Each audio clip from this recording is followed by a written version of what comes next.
नमस्कार दोस्तों, मैं अंकुर उपाध्याय स्वागत करता हूं आप सभी का आपके अपने YouTube channel share market analysis में। एक बहुत पुरानी कंपनी और इन्वेस्टर्स को बहुत पैसा भी बना के दिया है इस स्टॉक ने, लेकिन बीते 3 सालों से स्टॉक बड़ी परेशानी से गुजर रहा है। और 2020 कोविड के बाद जो रैली देखी थी आपने 2021 के मिड और एंड तक, यानी 18 महीने 24 महीने में, ऐसे में बहुत सारे ऐसे स्टॉक्स हैं जो मल्टी बैगर हुए एंड देन एक बड़े टाइम वाइज करेक्शन में चले गए। और उनमें से एक कंपनी ये भी है, इसका नाम है दोस्तों एशियन पेंट्स। इस स्टॉक के बारे में मैंने कुछ दिन पहले ही एक वीडियो बनाई थी जब स्टॉक 2900 पे था। मैंने कहा था यार ये मौका ही है एशियन पेंट में, 2900 रुपये पे आई थिंक लेना चाहिए स्टॉक को, और ज़्यादा कुछ खोने के लिए नहीं है। मेरे को ज़्यादा कुछ दिखता नहीं है, 2580 का एक बॉटम बनाता है स्टॉक और घूम जाता है।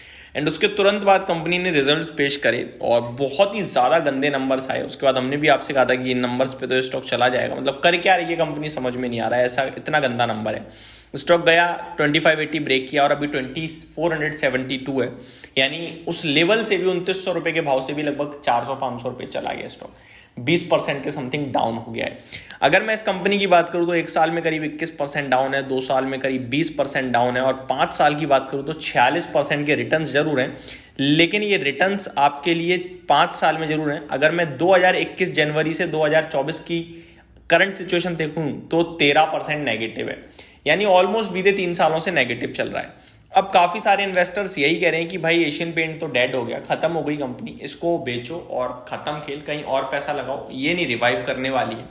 और सबके पास एक रीज़न भी होता है बिरला ओपस, कि बिरला ओपस मार्केट में आ गया है, अब ये सब खत्म, ये सबका इस समय व्यू बन गया है। बिरला ओपस डायरेक्टली ट्रैक कर नहीं सकते हम, उसके फाइनेंशियल्स डायरेक्टली देख नहीं सकते हम, एडवर्टीजमेंट देखते हैं और बिरला ग्रुप की है, बड़ा केपेक्स है, ये सब चीज़ें हमें दिख जाती हैं। लेकिन अब यहां पे मैं आप सभी के साथ कुछ चीजें शेयर करना चाहूंगा। दोस्तों, अगर एशियन पेंट खत्म हो रही है तो फिर बाकी की पेंट कंपनियों को क्यों दिक्कत है, बाकी की पेंट कंपनियां क्यों खराब कर रही हैं? केवल एशियन पेंट को खराब करना चाहिए, लेकिन हो क्या रहा है, पूरे पेंट इंडस्ट्री में प्रॉब्लम है। ट्रस्ट में, अगर आप बिरला ओपस के नंबर्स देखोगे ना तो वो भी खराब ही मिलेंगे आपको। इनफैक्ट अभी तो वो डीलर्स से लेकर कस्टमर्स तक डिस्काउंट्स, कंपटीशन में मार्केट में उतरना है तो बीट करने के लिए कुछ एडिशनल ऑफर्स वगैरह प्रोवाइड कर रहे होंगे तो वैसे ही लॉस बनाएंगे। लेकिन आप अगर उसको छोड़ भी दो, नया प्लेयर है इसलिए, आप बर्जर पेंट देख लो, आप इंडिगो पेंट देख लो, आप कोई पेंट कंपनी उठा के देखो, कोई अच्छा नहीं कर रही है, कोई अच्छा नहीं कर रही है। अगर किसी गांव में किसी एक व्यक्ति के घर में लाइट जाए तो समझ में आता है वो घर में ही लाइट की दिक्कत है, वहां बल्ब फ्यूज हो जाए, तार खराब हो गई हैं, ऊपर से बिजली काट दी है, कुछ भी हो सकता है। लेकिन अगर पूरे गांव की लाइट चली गई है, इसका मतलब ये कि किसी पर्टिकुलर पर्सन को दिक्कत नहीं है, वो एक ऐसी प्रॉब्लम है जिससे उस समय सब लोग जूझ रहे हैं, जो सॉल्व होगी, राइट। मेरे को लगता है ये पेंट इंडस्ट्री में स्लो डाउन है जो वापस से आएगी, तेजी आएगी, डिमांड आएगी, क्योंकि पेंट इंडस्ट्री खत्म नहीं हो रही। इन सबसे बड़ी बात, बिरला ओपस इतना बड़ा केपेक्स, इतना बड़ा मार्केट लेके आ रहा है, ठीक है, नो डाउट सेकंड नंबर पे सबसे बड़ा बिरला ओपस प्रोडक्शन के मामले में बन जाएगा, उतरते ही बन रहा है, ठीक। तो ये तो सोचो आप, वो इतना बड़ा काम क्यों एक ऐसे सेक्टर में करेगा जहां ग्रोथ ही नहीं हो। तो 2 चीजें आपको दर्शा रही हैं कि पेंट इंडस्ट्री बहुत स्ट्रांग है आगे चलकर, इसकी डिमांड बहुत हैवी रहने वाली है। आप खुद देखो कि व्यक्ति घर एक बार ले रहा है, पेंट बार बार करा रहा है। अब वो जमाना आ गया कि एक दीवार दूसरी और बाकी दीवार दूसरी, एक घर में 4-4, 5-5 तरीके के पेंट्स हो रहे हैं, और पेंट का लीडर एक ही है, एशियन पेंट है। कंपटीशन पहले भी बढ़ा है दोस्तों, अभी फिर बढ़ रहा है, कोई इशू नहीं है। डिमांड भी तो मार्केट में बढ़ रही है, ग्रोथ भी तो है।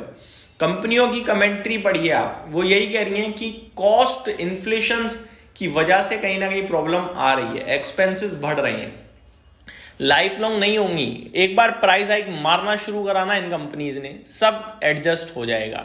और बिरला ओपस जो अभी डिस्काउंट में आ रहा है, कब तक लॉस लेगा, बियर करेगा, नो डाउट। अभी आप मार्केट में छाने के लिए, मार्केट में उतरने के लिए, कंपटीशन में अपने आप को एंटर करवा रहे हो तो उसके लिए आप ऑफर्स दे रहे हो, लेकिन वो सब एक समय तक होता है।